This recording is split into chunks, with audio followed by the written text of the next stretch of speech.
রাত নীরব, চাঁদ হালকা আলো ছড়াচ্ছে গ্রাম বাংলার ছোট্ট পথ ধরে। দরবেশ তার ছোট কুঁড়ে ঘরের বাইরে দাঁড়িয়ে আছেন, তার চোখে আলোর মতো শান্তি, কণ্ঠে দোয়ার ঝর্ণা। সে মৃদু কণ্ঠে বললেন, হে আল্লাহ, যারা আজ তওবা করেছে তাদের গুনাহ মোছার রহমত দাও। যে নারীকে সমাজ অবহেলা করেছে তাকেও নতুন জীবন দাও।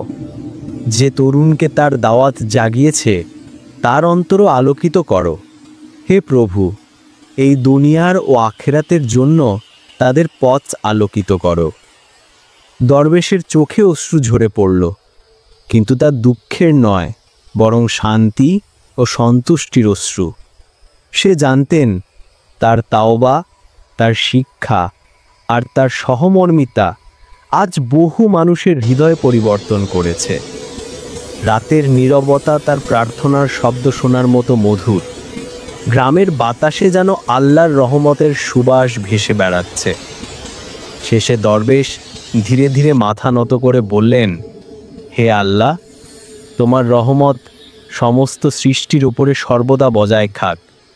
আমাদের অন্তর তোমার দিকে ফিরে আসুক, আমাদের পথ সঠিক হোক।